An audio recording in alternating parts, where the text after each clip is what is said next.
언니 나 대신 가줘. 나는 못 가겠어. 제발. 그게 무슨 소리야. 오늘이 언니 혼례날이잖아. 언니가 가야 해. 내가 아니라. 언니 나 잠깐 대신 가줘. 이야기를 나는 못 시작하기 가겠어. 제발. 전에 그게 무슨 소리야. 이 오늘이 언니 채널에서는 혼례날이잖아. 매주 언니가 가야 해. 내가 조선시대를 아니라. 살았던 언니 사람들의 나 대신 이야기를 가줘. 나는 못 가겠어. 들려드립니다. 제발. 그게 무슨 역사책에는 나오지 않는 사람들, 이름 석자도 제대로 남기지 못한 채 살다 간 사람들의 이야기입니다. 오늘은 그 중에서도 가장 믿기 어렵고 가장 오래 마음에 걸리는 이야기를 가져왔습니다. 혼례 당일 신부가 바뀌었습니다. 그런데 아무도 눈치채지 못했습니다. 신랑도 시어머니도 하객들도. 왜 몰랐을까요? 어떻게 가능했을까요? 그리고 그 바뀐 신부는 누구였을까요? 아직 구독하지 않으신 분이라면 지금 구독 버튼 한 번만 눌러주세요. 알림 설정도 함께 해두시면 다음 이야기를 놓치지 않으실 수 있습니다. 그럼 시작하겠습니다. 조선 후기 전라도 어느 고을에 가을 혼례가 있던 날의 일입니다. 그날은 하늘이 맑았습니다. 혼례날 하늘이 맑으면 두 사람이 평생 맑게 산다는 말이 있었습니다. 마을 사람들이 아침부터 그 말을 했습니다. 좋은 날이라고, 하늘이 도왔다고, 그 말들이 마당을 가득 채웠습니다. 그러나 신부의 방 안에서는 다른 일이 일어나고 있었습니다. 이 이야기는 두 자매의 이야기입니다. 언니 오키와 동생 옥순, 그리고 그날 혼례의 신부로 들어간 사람이 누구였는지의 이야기입니다. 그리고 그것이 어떻게 아무에게도 들키지 않았는지의 이야기입니다. 그 이야기를 하려면 두 자매가 태어나던 때부터 시작해야 합니다. 오키와 옥수는 전라도 어느 고을 하급 관리의 딸이었습니다. 아버지 정씨는 고을 관아에서 문서를 다루는 일을 했습니다. 글씨가 좋았고 계산이 빨랐습니다. 양반은 아니었지만 중인 집안으로 마을에서 나름의 체면이 있었습니다. 어머니는 조용하고 살림 잘하는 사람이었습니다. 두 딸을 정성껏 키웠습니다. 언니 오키와 동생 옥수는 2살 차이였습니다. 언니가 먼저였습니다. 그런데 마을 사람들이 두 자매를 보면 항상 같은 말을 했습니다. 닮았다고, 너무 닮았다고, 쌍둥이 같다고. 2살 차이임에도 불구하고 얼굴이 너무 비슷해서 가끔 헷갈린다고. 그 말이 두 자매에게는 각기 다른 의미였습니다. 언니 오키에게는 기분 나쁜 말이 아니었습니다. 동생이 예쁘니까 동생과 닮았다는 것이 나쁠 것이 없었습니다. 그러나 동생 옥순에게는 가끔 그 말이 불편했습니다. 자신이 언니와 구분이 안 된다는 것이 이상하게 마음에 걸렸습니다. 나는 나인데 언니는 언니인데 왜 우리가 같아야 하냐고. 그런 감정이 있었지만 두 자매의 사이는 나쁘지 않았습니다. 오히려 좋은 편이었습니다. 언니는 차분하고 꼼꼼한 성격이었고 동생은 활달하고 표현이 풍부한 성격이었습니다. 그 다름이 둘 사이를 보완했습니다. 언니는 동생의 활달함이 부러웠고 동생은 언니의 차분함이 부러웠습니다. 두 자매가 자라면서 마을에서 자주 듣는 말이 하나 더 생겼습니다. 언니가 동생보다 성격이 좋다는 말이었습니다. 동생이 예쁘기는 하지만 언니가 더 살뜰하다는 말이었습니다. 며느리감으로는 언니가 낫다는 말이었습니다. 그 말들이 어머니의 귀에도 들어갔고 두 자매의 귀에도 들어갔습니다. 옥수는 그 말들을 들을 때마다 뭔가 기분이 묘했습니다. 자신이 언니보다 못한 사람이라는 것이 아니라 자신이 어떤 기준으로 판단되고 있다는 느낌이 들었습니다. 며느리감으로 어떠냐는 기준으로. 그 기준이 싫었습니다. 그러나 그것을 말로 표현할 수 없었습니다. 그냥 마음 어딘가에 묵혔습니다. 오키가 16이 되던 해에 혼사 이야기가 처음 나왔습니다. 인근 마을의 이씨 집안 아들이라고 했습니다. 이름은 이태영이었습니다. 나이는 19이었습니다. 집안은 중인보다 조금 높았습니다. 조부가 훈장이었고 아버지는 소규모 서당을 운영했습니다. 경제적으로 넉넉하지는 않았지만 학식이 있는 집안이었습니다. 그 혼사 이야기가 처음 나왔을 때 오키는 무덤덤했습니다. 혼례가 이상한 일이 아니었으니까요. 언젠가는 가야 하는 것이었으니까요. 어머니가 혼사 이야기를 꺼내면서 어떻게 생각하냐고 물었을 때 오키가 대답했습니다. 어머니가 좋다고 하시면 좋은 거겠지요. 그러나 그 혼사가 바로 성사되지는 않았습니다. 이씨 집안에서 몇 가지를 더 알아보겠다고 했습니다. 그 몇 가지를 알아보는 사이에 시간이 흘렀습니다. 오키가 17이 되었습니다. 그 사이에 이씨 집안의 아들 이태영이 서당에서 공부를 하다가 정씨 집안의 두 자매를 본 일이 있었습니다. 마을 어귀에서 우연히 마주친 것이었습니다. 짧은 순간이었지만 그 순간이 이태영에게 어떤 인상을 남겼습니다. 두 사람 중 활달하게 웃으며 걷던 사람이 인상에 남았습니다. 그것이 언니인지 동생인지 이태영은 알지 못했습니다. 그 이야기를 이태영이 아버지에게 했는지 안 했는지는 알 수 없습니다. 다만 이씨 집안에서 혼사를 진행하겠다고 한 것이 그 이후였습니다. 그리고 혼사가 성사되었습니다. 혼례 날짜가 잡혔습니다. 가을이었습니다. 9월 보름을 앞두고 있었습니다. 달이 밝은 날을 골랐습니다. 혼례 준비가 시작되었습니다. 어머니가 오키의 혼례 옷을 만들었습니다. 치수를 재고 옷감을 골랐습니다. 동생 옥순이 곁에서 도왔습니다. 언니의 혼례 옷이 만들어지는 것을 보면서 옥순은 이런저런 생각을 했습니다. 언니가 이 옷을 입고 혼례를 치르고 시집을 가면 이 집에 언니가 없어진다는 것을. 그 생각이 이상하게 허전했습니다.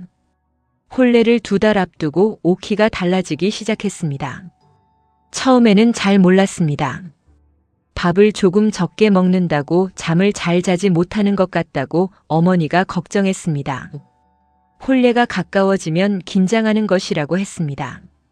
누구나 그렇다고 했습니다. 오키도 그냥 그런 거겠지 했습니다. 그런데 한 달이 지나면서 더 분명해졌습니다. 오키가 어느 날 밤 동생 방으로 왔습니다. 두 자매가 나란히 누워서 이야기를 나누는 것이 어릴 때부터의 버릇이었습니다. 그날 밤도 나란히 누웠습니다. 한참 동안 말이 없었습니다. 옥순이 먼저 물었습니다. 언니, 왜 요즘 이상해요? 오키가 말하지 않았습니다. 잠깐 침묵하다가 말했습니다. 무섭다고. 옥순이 물었습니다. 뭐가요? 오키가 말했습니다. 모든 것이라고. 시집 가는 것이, 모르는 집에 사는 것이, 모르는 사람과 평생을 사는 것이, 그 사람이 어떤 사람인지도 모르는데. 옥순이 말했습니다. 그건 누구나 그렇잖아요. 어머니도 그랬을 거고. 오키가 말했습니다. 알아. 근데 나는 더 무서워. 나는 다른 사람들처럼 그냥 될 수 있는 사람이 아닌 것 같아. 낯선 것에 익숙해지는 게 너무 느려. 새로운 사람에게 마음을 여는 것도 너무 느리고. 옥순이 그 말을 들었습니다. 동생이 언니를 잘 알았습니다. 언니가 그런 사람이라는 것을. 차분하고 꼼꼼하지만 새로운 것에 적응하는 것이 남들보다 오래 걸리는 사람이라는 것을. 마음을 여는데 시간이 필요한 사람이라는 것을. 옥순이 말했습니다. 그래도 가야 해요, 언니. 이미 정해진 거잖아요. 오키가 말이 없었습니다. 그 침묵이 길었습니다. 두 자매가 아무 말 없이 나란히 누워 있었습니다. 밖에서 바람 소리가 났습니다. 가을바람이었습니다. 그날 이후 오키가 더 달라졌습니다. 밥을 거의 먹지 않았습니다. 얼굴이 야위었습니다. 잠을 자지 못하는 날이 많아졌습니다. 눈이 충혈되어 있었습니다. 어머니가 걱정해서 무슨 일이냐고 물었지만 괜찮다고만 했습니다. 옥수는 알았습니다. 언니가 괜찮지 않다는 것을. 그러나 어떻게 도울 수 없었습니다. 혼례가 이미 정해진 것이고 취소할 수 없는 것이었으니까요. 혼례를 열흘 앞두고 오키가 몸져 누웠습니다. 열이 났습니다. 의원이 왔습니다. 몸이 허해서 그런 것이라고 했습니다. 음식을 잘 먹어야 한다고 했습니다. 약을 처방했습니다. 그러나 오키는 약을 먹어도 낫지 않았습니다. 아니, 몸은 조금 나아졌지만 다른 무언가가 나아지지 않았습니다. 혼례 사흘 전이었습니다. 오키가 동생을 불렀습니다. 밤이었습니다. 부모님이 잠든 시각이었습니다. 옥순이 언니 방으로 갔습니다. 오키가 누워 있었습니다. 얼굴이 창백했습니다.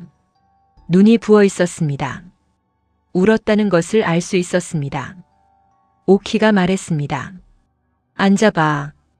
옥순이 앉았습니다. 오키가 오래 아무 말도 하지 않았습니다. 그러다 말했습니다. 나 대신 가줘. 옥순이 그 말을 들었습니다. 처음에는 무슨 말인지 이해가 되지 않았습니다. 나 대신 가줘. 어디를?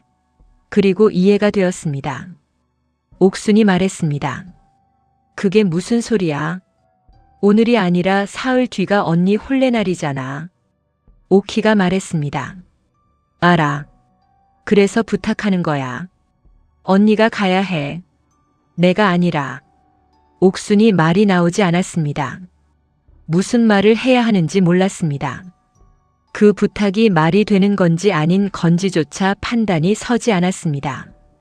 오키가 말했습니다. 너는 나랑 닮았잖아. 마을 사람들도 헷갈린다고 하잖아. 얼굴도 비슷하고 키도 비슷하고. 혼례날 신부는 얼굴을 가리잖아. 아무도 모를 거야. 옥순이 말했습니다. 무슨 말을 하는 거야, 언니? 그 집 사람들이 언니를 맞이하러 오는 건데. 내가 가면 속이는 거잖아. 그게 되는 일이야? 오키가 말했습니다. 나는 못 가겠어. 진짜로. 이 며칠 동안 생각해봤는데 나는 못 가. 몸이 아파서가 아니야. 마음이 못 가. 모르는 사람에게로. 모르는 집으로. 나는 그걸 못해. 내가 그 집에 가면 그 사람도 불행하고 나도 불행해. 그걸 알면서 어떻게 가? 옥순이 말했습니다. 언니, 그렇다고 내가 가는 게 말이 돼요? 오키가 말했습니다. 너는 달라. 너는 나보다 잘 적응해. 새로운 것도 잘 받아들이고, 새로운 사람에게도 잘 다가가잖아. 너라면 그 집에서 잘 살 수 있어. 나보다 훨씬 잘. 옥순이 말이 없었습니다. 오키가 말했습니다. 그 사람도 알고 보면 너한테 잘 맞는 사람일 수도 있어. 내가 가면 서로 힘들기만 할 텐데 내가 가면 달라질 수도 있어. 옥순이 말했습니다.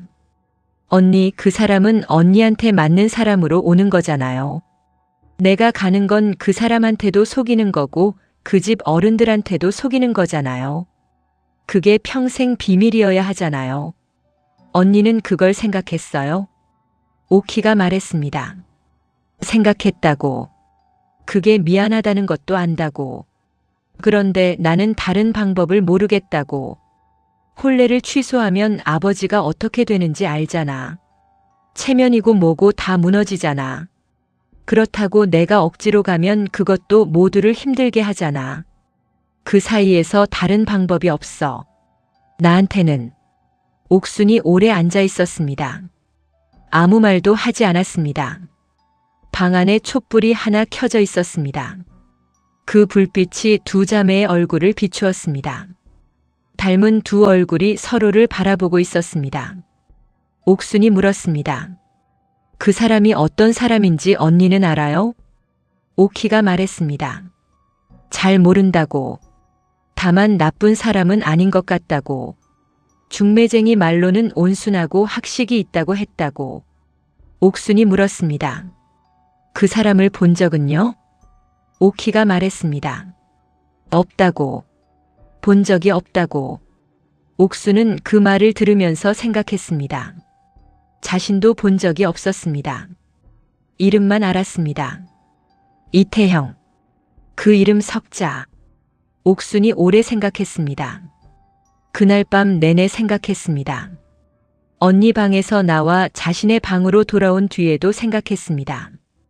이것이 맞는 일인지 아닌지를, 이것이 가능한 일인지를, 이것이 자신이 할 수 있는 일인지를.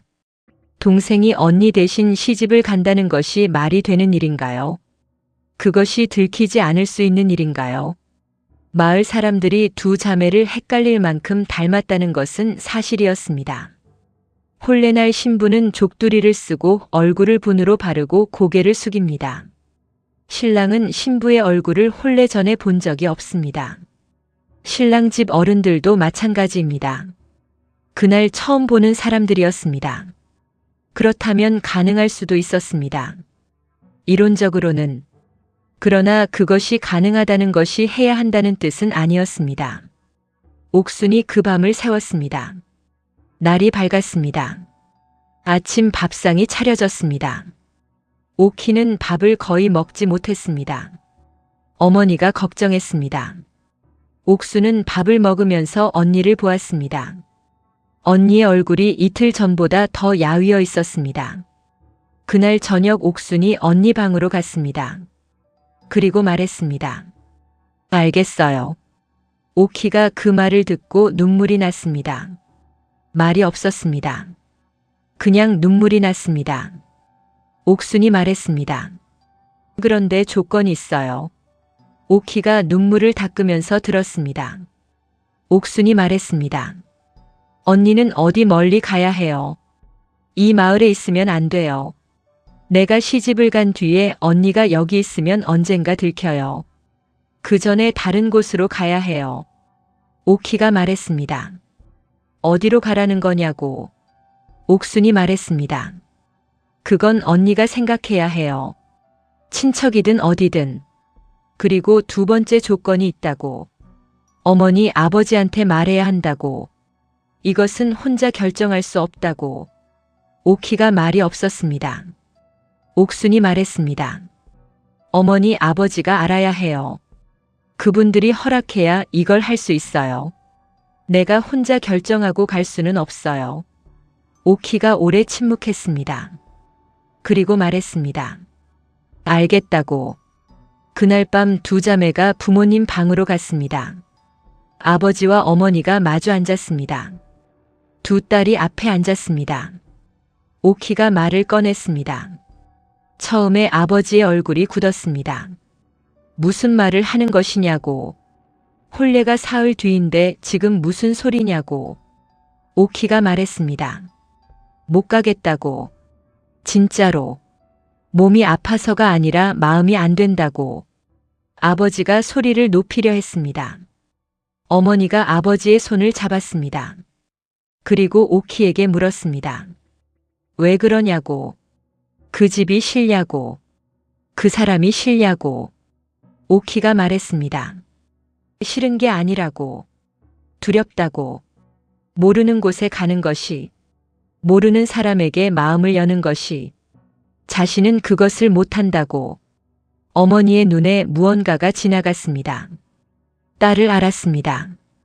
이 아이가 어릴 때부터 어떤 아이였는지를, 낯선 것에 오래 시간이 걸리는 아이였다는 것을, 어머니가 그것을 알면서도 어쩔 수 없다고 생각해왔다는 것을. 그러다 옥순이 말했습니다. 제가 대신 가겠다고. 아버지가 말이 막혔습니다. 어머니가 딸을 보았습니다. 옥순이 말했습니다. 저와 언니는 닮았고 신부는 얼굴을 가리잖아요. 신랑은 저를 본 적이 없어요. 아무도 몰라요. 아버지가 말했습니다. 그게 말이 되는 소리냐고. 속이는 것이라고. 그것이 어떤 죄가 되는 줄 아냐고. 옥순이 말했습니다. 알아요. 그래서 어머니 아버지한테 말씀드리는 거예요. 혼자 결정한 것이 아니에요. 네 사람이 그 밤을 그렇게 보냈습니다. 아버지가 처음에는 절대 안 된다고 했습니다. 말도 안 되는 소리라고. 이런 일이 들키면 우리 집안이 어떻게 되는 줄 아냐고. 그러나 어머니가 말이 없었습니다. 오래 생각했습니다. 오키를 보았습니다. 저 아이가 억지로 시집을 가면 어떻게 되는지를 어머니는 알 것 같았습니다. 그리고 옥순을 보았습니다. 저 아이가 스스로 가겠다고 했습니다. 누가 시킨 것이 아니었습니다. 어머니가 아버지에게 말했습니다. 오키를 억지로 보내면 그 아이가 거기서 살아남을 수 있겠냐고. 몸이 저렇게 야위도록 못 먹고 못 잔 아이를 그 상태로 보내면 어떻게 되겠냐고. 아버지가 말이 없었습니다. 그 밤에 결정이 났습니다. 아버지가 말했습니다. 들키면 모두 끝이라고. 그리고 그 이후로 아무 말도 하지 않았습니다. 반대도 하지 않았습니다. 그것이 동의였습니다. 말 없는 동의였습니다. 혼례 전날 밤 네 사람이 준비를 했습니다. 옥순이 언니의 혼례 옷을 입어보았습니다. 치수가 맞았습니다. 2살 차이였지만 키와 체형이 비슷했습니다. 어머니가 조금 손을 봤습니다. 완벽하게 맞았습니다. 그런데 문제가 하나 있었습니다. 오키의 어린 시절을 아는 사람, 특히 어릴 때 함께 놀던 마을 아이들, 두 자매를 가끔 헷갈렸지만 그래도 차이를 아는 사람들이 있었습니다. 그 사람들이 혼례에 올 것이었습니다. 어머니가 말했습니다. 혼례날 신부는 고개를 최대한 숙여야 한다고. 눈을 들면 안 된다고. 아무하고도 눈을 마주치면 안 된다고. 옥순이 고개를 끄덕였습니다. 아버지가 말했습니다. 혼례가 끝나고 그 집으로 들어가면 그때부터는 아무도 모른다고. 그 집 사람들은 두 자매를 아는 사람들이 아니니까. 혼례 자리에서만 버티면 된다고. 그리고 오키에 대해 이야기했습니다. 오키는 혼례날 아침 일찍 집을 나가야 했습니다. 어머니의 먼 친척이 사는 고을이 있었습니다. 거기로 가기로 했습니다. 사정을 설명하고 당분간 있기로 했습니다. 그날 밤이 길었습니다. 네 사람이 각자의 방에서 각자의 밤을 보냈습니다. 옥수는 잠을 자지 못했습니다. 내일 자신이 어떤 사람이 되는지를 생각했습니다. 정옥순이 정옥희가 되는 날이었습니다. 아니, 정옥순이 이씨 가문의 며느리가 되는 날이었습니다. 그것이 두려웠냐고 물으면 두렵지 않았다고 하면 거짓말이었습니다. 두려웠습니다. 그러나 그 두려움이 언니의 두려움과는 달랐습니다. 언니의 두려움은 발이 움직이지 않는 두려움이었고 옥순의 두려움은 발이 움직이면서도 드는 두려움이었습니다. 오키는 그날 밤 동생 방에 마지막으로 왔습니다. 두 자매가 나란히 누웠습니다. 아무 말이 없었습니다. 한참 후에 오키가 말했습니다. 미안하다고. 옥순이 말했습니다. 나중에 미안하다고 해요. 지금은 하지 말아요. 오키가 말했습니다. 행복했으면 좋겠다고. 옥순이 말했습니다. 그럼 언니도 행복해요. 그것이 마지막이었습니다. 혼례날 아침이 왔습니다. 하늘이 맑았습니다. 구름 한 점 없었습니다. 혼례날 하늘이 맑으면 두 사람이 평생 맑게 산다고 마을 사람들이 말했습니다. 그 말이 마당을 가득 채웠습니다. 오키는 이른 새벽에 집을 나갔습니다. 어머니가 배웅했습니다. 말이 없었습니다. 어머니가 오키의 손을 잡았습니다. 그리고 놓았습니다. 오키가 돌아서서 걸어갔습니다. 뒤를 돌아보지 않았습니다. 어머니가 그 뒷모습을 보았습니다. 딸의 뒷모습이었습니다. 어느 방향으로 가는지 알지만 언제 다시 볼 수 있을지 알 수 없는 딸의 뒷모습이었습니다. 어머니가 눈을 닦았습니다. 그리고 안채로 들어갔습니다. 마당에서 혼례 준비가 시작되었습니다. 사람들이 모였습니다. 이웃들이 왔습니다. 음식이 나왔습니다. 분주했습니다. 옥순이 방 안에서 혼례 준비를 했습니다. 어머니가 분을 발랐습니다. 족두리를 씌웠습니다. 연지를 찍었습니다. 혼례 옷을 입혔습니다. 그 과정에서 두 사람 모두 말이 없었습니다. 준비가 다 되고 어머니가 딸을 보았습니다. 딸이었습니다. 오키가 아니라 옥순이 앉아 있었지만 어머니에게는 그냥 딸이었습니다. 이 딸이 오늘 시집을 가는 것이었습니다. 언니 대신 스스로 나선 딸이 어머니가 말했습니다. 잘 살아라. 옥순이 고개를 숙였습니다. 신랑 측에서 사람들이 왔습니다. 혼례 행렬이었습니다. 마당이 더 분주해졌습니다. 하객들이 모였습니다. 아버지가 손님들을 맞았습니다. 표정이 평소와 다르지 않았습니다. 그것이 얼마나 큰 노력이었는지는 아버지 본인만 알았습니다. 혼례가 시작되었습니다. 옥순이 방에서 나왔습니다. 고개를 숙이고 눈을 내리깔고 걸었습니다. 어머니의 말대로였습니다. 아무하고도 눈을 마주치지 않았습니다. 발 앞만 보았습니다. 마당에서 혼례가 진행되었습니다. 신랑 이태영이 마주 서 있었습니다. 옥수는 고개를 들지 않았습니다. 신랑의 발만 보았습니다. 그 발이 약간 떨리고 있었습니다. 신랑도 긴장했다는 것을 알 수 있었습니다. 절을 나누었습니다. 술잔을 돌렸습니다. 하객들의 덕담이 이어졌습니다. 마을 사람들 중 두 자매를 잘 아는 몇몇이 있었습니다. 그 중 하나가 옥순의 어릴 때 친구였습니다. 그 친구가 혼례 내내 신부를 보았습니다. 고개를 숙이고 있어서 얼굴이 잘 보이지 않았습니다. 오키가 맞는 것 같은데 어딘가 다른 것 같기도 했습니다. 그러나 혼례날 신부는 다 달라 보이는 법이니까 그냥 그러려니 했습니다. 신랑의 어머니, 시어머니가 신부를 보았습니다. 처음 보는 얼굴이었습니다. 인상이 좋았습니다. 얼굴이 수려했습니다. 중매쟁이가 말했던 것과 비슷했습니다. 시어머니는 흡족했습니다. 더 자세히 볼 이유가 없었습니다. 혼례가 끝났습니다. 옥순이 그 집으로 들어갔습니다. 이씨 가문의 며느리가 되었습니다. 이름이 달라졌습니다. 이제 정옥순이 아니라 이씨 집안의 며느리였습니다. 정씨 가문에서 온 며느리였습니다. 그날 밤 방에 혼자 앉아서 옥순은 생각했습니다. 이것이 진짜가 되었다고. 아침까지만 해도 정옥순이었는데 이제 다른 사람의 이름으로 다른 집에 앉아 있었습니다. 신랑 이태영이 방으로 들어왔습니다. 두 사람이 처음으로 마주 보았습니다. 이태영의 눈이 신부를 보았습니다. 옥순의 눈이 신랑을 보았습니다. 잠깐이었지만 그 눈이 마주쳤습니다. 이태영이 말했습니다.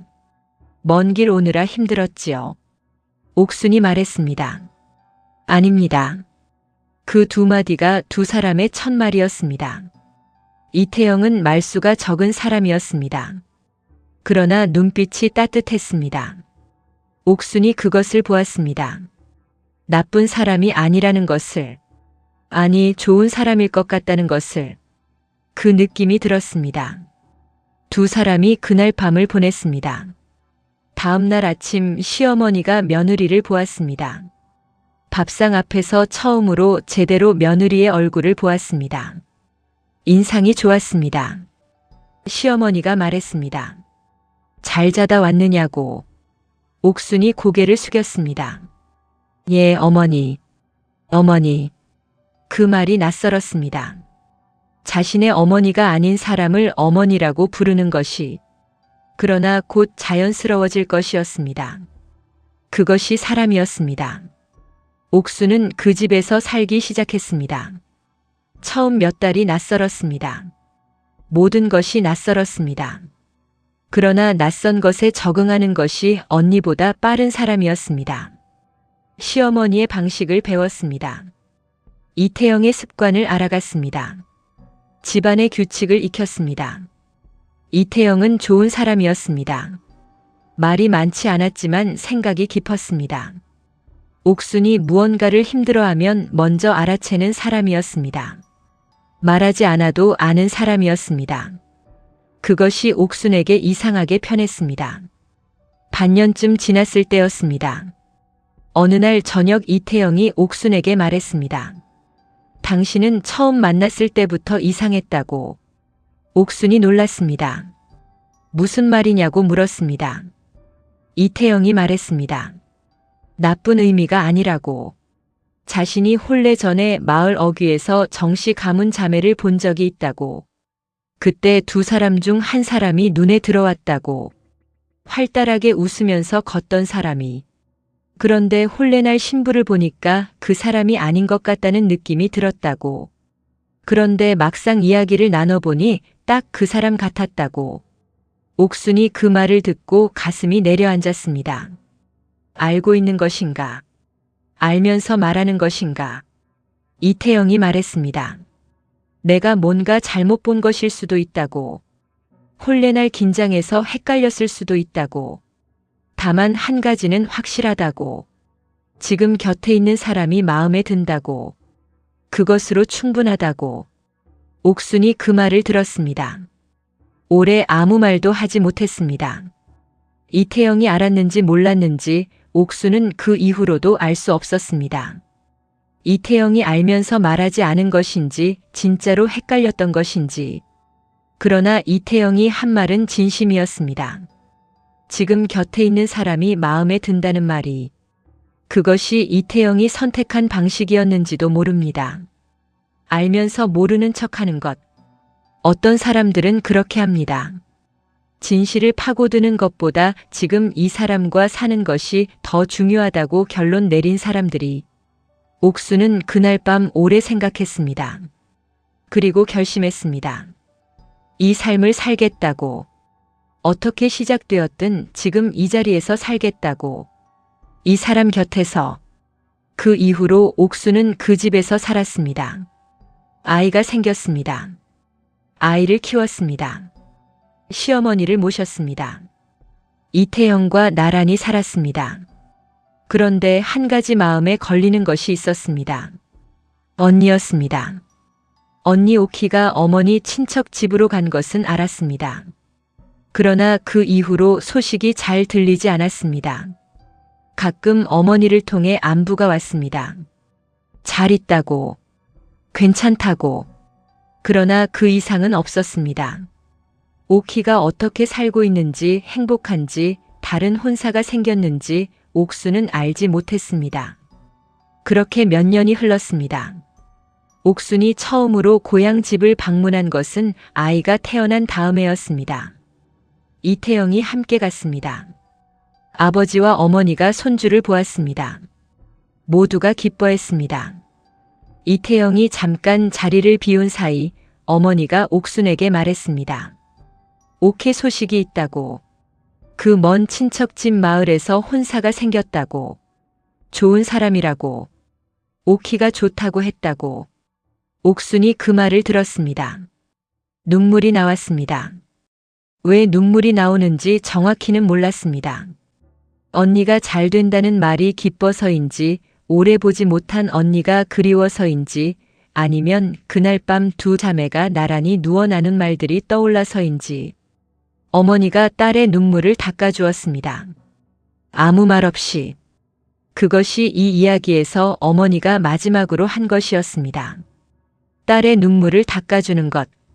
그날 옥순이 고향 집을 떠나면서 뒤를 돌아보았습니다. 어머니가 살인문 앞에 서 있었습니다. 옥순을 보고 있었습니다. 두 사람이 잠깐 눈을 마주쳤습니다. 그리고 옥순이 돌아섰습니다. 이태영이 옆에서 말했습니다. 자주 오지 못해서 어머니가 서운하실 것 같다고. 옥순이 말했습니다. 괜찮으실 거라고. 어머니는 강한 분이라고. 이태영이 고개를 끄덕였습니다. 두 사람이 나란히 걸었습니다. 그 이야기가 나중에 어떻게 전해졌는지는 알 수 없습니다. 이씨 가문에서 알았는지 끝까지 몰랐는지, 옥순이 살면서 언제 이 이야기를 털어놨는지 아니면 끝까지 비밀로 살았는지 그것도 알 수 없습니다. 다만 이것은 알 수 있습니다. 그날 혼례에서 신부가 바뀌었습니다. 아무도 눈치채지 못했습니다. 아니, 눈치채고도 말하지 않은 사람이 있었는지도 모릅니다. 마을 어귀에서 보았던 그 활달하게 웃던 사람이 혼례 자리에 있다는 것을 느꼈던 신랑처럼. 그리고 두 자매는 각자의 방식으로 각자의 삶을 살았습니다. 언니 오키는 자신이 두려워했던 것들을 다른 시간에, 다른 사람과 다른 방식으로 마주했을 것입니다. 동생 옥수는 언니 대신 선택한 삶에서 자신만의 것들을 만들어갔습니다. 어느 쪽이 옳았는지를 이 이야기는 말하지 않겠습니다. 속임이 있었습니다. 그것은 사실입니다. 그 속임이 누군가를 다치게 했는지 아니면 오히려 여러 사람을 지켜주었는지는 판단하기 어렵습니다. 억지로 시집을 갔다가 무너진 언니와 자신이 원해서 간 동생, 그리고 그 동생을 맞이한 신랑. 그 세 사람의 관계가 어떻게 되었는지를 결과만 보면 나쁘지 않았습니다. 그러나 그 결과가 과정을 정당화하지는 않습니다. 다만 이것 하나만은 말할 수 있습니다. 그날 혼례가 맑은 하늘 아래에서 치러졌다는 것. 그리고 마을 사람들이 말했던 것처럼 두 사람이 맑게 살았다는 것. 그것이 사실이었다면 하늘은 신부가 누구인지 따지지 않았다는 것입니다. 그리고 아마도 진짜 혼례라는 것은 이름이 아니라 그 자리에 서는 마음으로 치러지는 것인지도 모릅니다. 옥수는 그 자리에 자신의 마음으로 섰습니다. 언니의 이름을 빌렸지만 자신의 마음으로. 그것이 이 이야기의 끝입니다. 오늘 이야기는 여기까지입니다. 오키와 옥순이 실제로 있었는지는 알 수 없습니다. 그러나 이런 일은 분명히 있었을 것입니다. 조선이라는 시대에 말할 수 없는 두려움을 가진 사람이 있었고 그 두려움 앞에서 대신 나선 사람이 있었고 그 모든 것을 알면서 말하지 않기로 선택한 사람이 있었을 것입니다. 이름 없이 기록 없이 그냥 살다 간 사람들이. 끝까지 들어주셔서 감사합니다. 이 이야기가 마음에 남으셨다면 구독과 좋아요 한 번씩 부탁드립니다. 댓글로 여러분의 생각도 꼭 남겨주세요. 여러분이라면 동생의 부탁을 들어줬을까요? 아니면 거절했을까요? 기록 밖에 있는 사람들의 이야기를 앞으로도 계속 찾아서 들려드리겠습니다. 다음 이야기도 기다려주세요.